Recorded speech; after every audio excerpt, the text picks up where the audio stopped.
مورخین نے لکھا ہے حضرت عمر رضی اللہ عنہ کے دور خلافت میں جب دین اسلام اپنے پیروں پر کھڑا ہو گیا، اللہ تبارک و تعالی نے مدد اور نصرت ہر طرف سے عطا فرما دی اور مسلمانوں کی تعداد اور مسلمانوں کی حکومت غلبہ وہ لاکھوں مربع میل تک پھیل گیا، تو ظاہر بات ہے ہر چیز کو ایک طریقے سے سلیقے سے انجام دیا جائے تو وہ بہتر ہوتی۔ حضرت عمر رضی اللہ عنہ کے پاس خطوط آتے تھے مختلف علاقوں کے امراء کے، گورنرز کے، ان خطوں پہ کوئی تاریخ نہیں ہوتی تھی، اور حضرت عمر رضی اللہ عنہ نے یہ بات کی ضرورت محسوس کی کہ ایک تاریخ ہونی چاہیے، ایک طریقہ ہونا چاہیے جس سے ریکارڈ درست ہو، مرتب ہو، پتہ چلے کہ فلاں واقعہ، فلاں خط، فلانا حکم کب جاری ہوا ہے۔ حضرت عمر رضی اللہ عنہ اس امت کے بہت بڑے مصلح ہوئے ہیں، کم و بیش 36,000 اصلاحات ایسی ہیں ایک حکومت اور کامیاب گورنمنٹ چلانے کے لیے جو حضرت عمر رضی اللہ عنہ نے خود فرمائی ہیں۔ اکبر بادشاہ کے لیے ابو الفضل فیضی نے جو ان کے لیے قانون جمع کیا تھا، کتاب جمع کی تھی، اس میں کافی ساری ان اصلاحات کا ذکر ہے جو حضرت عمر رضی اللہ عنہ نے پہلی دفعہ فرمائی تھی۔ آپ کے سامنے جو قانون ہے، پولیس ہے اور فلاحی اسپتال ہیں، مفت تعلیم ہے، یہ تمام کانسیپٹ اور یہ تمام تصورات حضرت عمر رضی اللہ عنہ نے ہی پہلی دفعہ مسلمانوں کے اندر متعارف کرائے تھے۔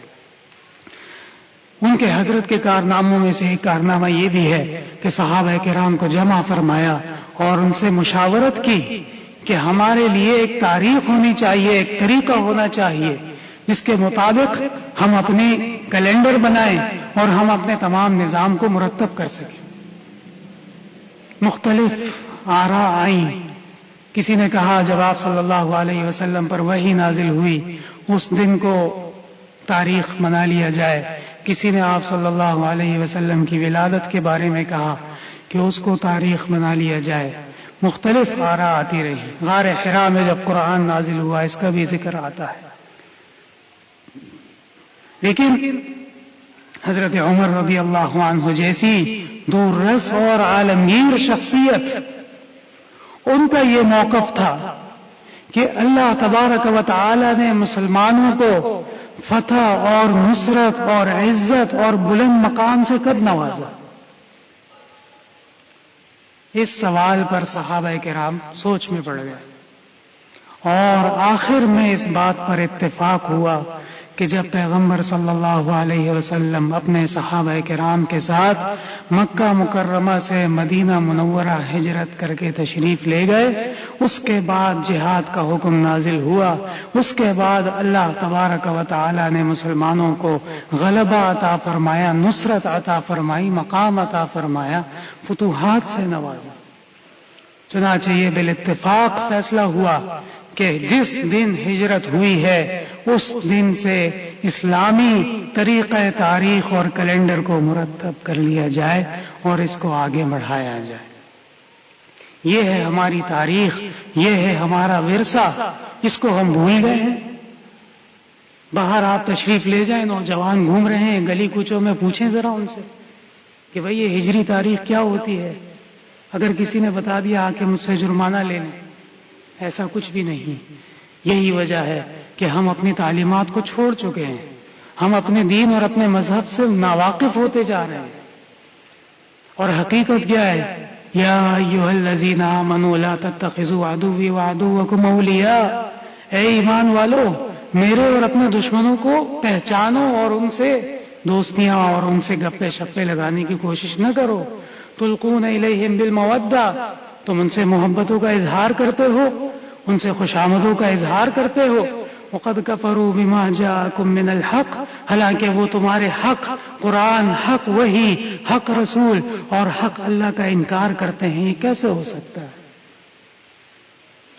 یہاں تک اللہ تبارک و تعالی نے فرمایا یا ایھا الذین آمنوا لا تتخذوا آباءکم واخوانکم اولیاء ان استحبوا الکفر علی الایمان.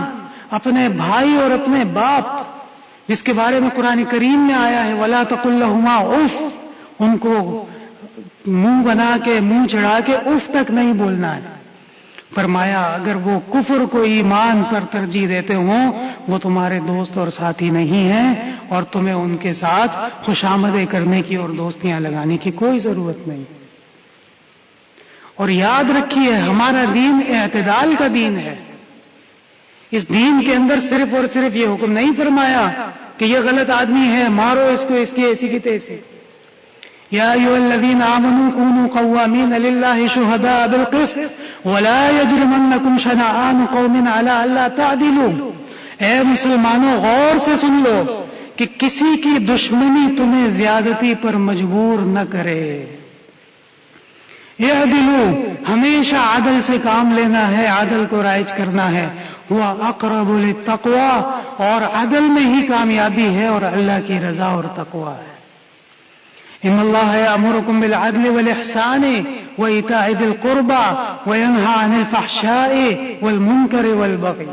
اللہ تبارک و تعالی نے کتنی پیاری پیاری مسلمانوں کو تعلیمات عطا فرمائی ہیں اور کتنی بہترین دین سے نوازا ہے، ہدایت کے سرچشموں سے نوازا ہے. لیکن ہے افسوس کہ ہمارے بھائی وہ اپنے دین اور قرآن اور سنت کی طرف سے توجہ ہٹا کے کسی اور طرف چل پڑے ہیں. لیکن ظاہر بات ہے کہ ہمیں امید بھی ہے اور حسن ظن بھی ہے اور دعا بھی ہے کہ اللہ تبارک و تعالی اس دین اسلام کو ایک دفعہ پھر ان قریب انشاءاللہ تعالی پورے عالم کے اندر غلبہ عطا فرمائے گا، اور ہر گلی، ہر محلے، ہر ملک اور ہر زمین پر اللہ کے دین کا بول بالا ہوگا. اللہ تبارک و تعالی توفیق عطا فرمائے.